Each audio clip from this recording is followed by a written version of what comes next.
자, SK그룹 최태원 회장 부부와 관련된 이야기가 잠시 뜸했습니다만 새로운 소식이 들어왔습니다. 노소영 씨가 문자를 보냈는데 이런 내용이 담겨 있네요. 과연 어떤 건지 문자를 좀 하나씩 보면서 소개를 드리겠습니다. 손수호 변호사. 네. 어떤 겁니까? 네, 두 개의 문자가 있는데요. 첫 번째로는 별거 기간이 10년이라고 이제 최태원 회장이 결국 신문에다가 이제 밝혔는데요. 네. 정확히는 남편이 최태원 회장이 2011년 9월에 집을 나갔기 때문에 수감 생활 기간을 빼면 별거 기간은 10년이 아니라 2년도 채 안 된다라는 이야기였습니다. 수감 네. 생활을 2013년 1월 말일부터 2015년 네. 8월 15일까지 했기 때문에 네. 그걸 빼면 실제 별거 기간은 10년에 훨씬 못 미친다라는 이야기였습니다. 문자가 하나 더 있죠.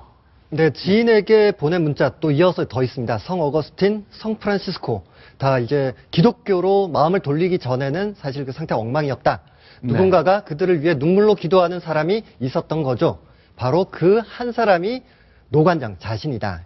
이렇게 문자를 보냈습니다. 아, 그러니까 깊은 신앙을 갖기 전, 회심하기 전에는 어거스틴이나 성 프란시스코 같은 이런 성인들도 엉망이었지만 누군가 눈물로 간절히 기도했기 때문에 그것이 가능했다. 결국 노소영 관장이 남편 최태원 회장을 위해 지금 기도하고 있다. 그것이 나다라는 얘기겠네요. 네. 자, 그러면 일단 가정을 지키겠다는 뜻이 분명해 보이죠?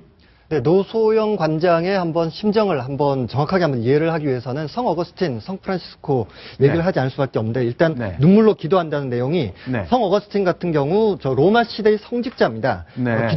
독실한 기독교 집안에서 태어났고 젊은 시절에 그런데 기독교를 내팽개치고 네. 그렇다고 해서 흑인 노예를 첩으로 삼고 아들을 낳기도 했습니다. 그런데 이후 마음을 돌려서 신학에 매진해서 존경받는 기독교 교부가 됐는데 네. 최 회장도 바로 이런 과정을 거쳐 가정으로 돌아오길 바란다. 이렇게 해석을 할 수 있겠습니다. 자, 남편을 위해 기도한다는 모습 지인에게 문자를 보냈는데, 자, 이 두 부부 사이에 있었던 일, 어쨌건 이렇게 2011년에 가을에 집을 떠났다는 노소영 관장의 문자가 사실이라면 꽤 따로 산 기간이 길었지만 그 대내외 집안 행사 관련해서는 전부 다 동행하는 모습이 있었거든요. 저희가 사진 몇 장 소개해드리겠는데 그 당시 상황을 좀 설명을 좀 해주십시오. 사실 12월 말에 일간지에 그 고백이 나오기 전에 지난해 11월 달에 네. 큰어머니 노순의 여사의 미수연입니다.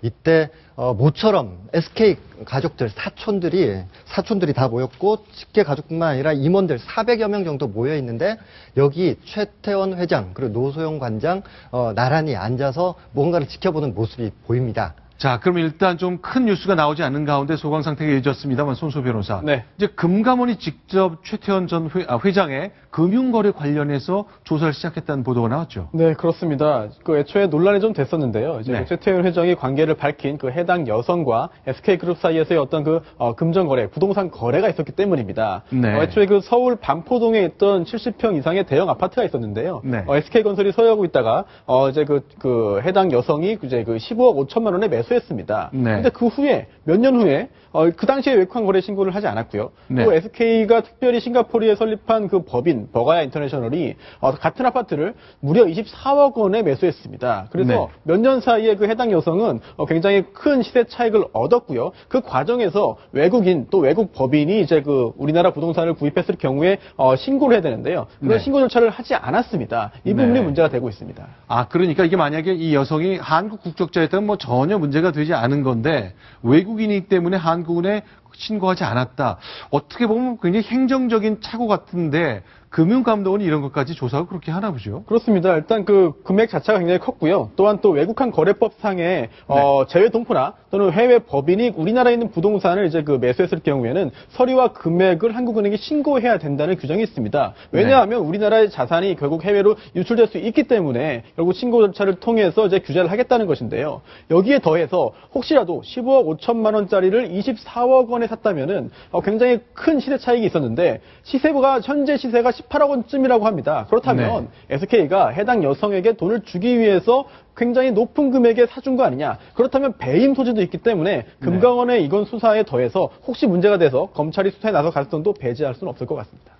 아, 그렇군요. 이제 눈에 띄는 것은 보통 이런 상황이 생기면은 뭐 이런저런 단체에서 이런저런 법률적 행동을 하는데 아직까지는 그런 건 별로 없었던 것 같아요. 네, 그렇습니다. 어쨌건 어떤 결과가 나올지는 좀 봐야 될 것 같습니다. 금융감독원이 직접 조사 과정에 들어갔다는 것, 새로 들은 소식 소개해드렸습니다. 자, 이번엔 다음 소식 넘어가겠습니다. 순위 확인하고 돌아옵니다.